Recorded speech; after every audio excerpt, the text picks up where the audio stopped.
সত্যি মানুষের জীবনে বিপদ কখনো বলে কয়ে আসে না। সেদিন ছেলেকে নিয়ে চলে গেছিলাম নেত্রালয়ে।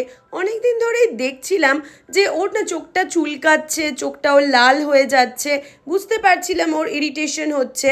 তো ডক্টর দেখাতেই ডক্টর বললেন যে ওর চোখে -4 পাওয়ার, যেটা বাই বার্থ।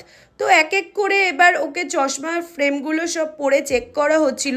বিশ্বাস করো আমার একটাও পছন্দ হচ্ছিল না, কারণ আমি আমার ছেলেকে এইভাবে চশমা পরে দেখতে চাইছিলামই না। তবুও একটা ফ্রেম আমরা অনেক কষ্টে পছন্দ করেছি, আর সেটা বাড়িতে 5 দিন পর ডেলিভারি হয়েছিল। আর এটা আমাদের কস্টিং পড়েছিল 8,850 টাকা। যেহেতু ওর চোখে পাওয়ারটা অনেকই, ওই জন্য লেন্সটা আমাদের অনেকটাই কস্টলি পড়ে গেছিলো। তবু কি আর করা যাবে বলো, ছেলেটা আমার চোখে ঠিকমতো এবার দেখতে পারলেই হবে। ওর কতটা অসুবিধা হচ্ছিল সেটা সত্যি আমরা কেউ বুঝবো না। তোমরা ওকে অনেক আশীর্বাদ করো।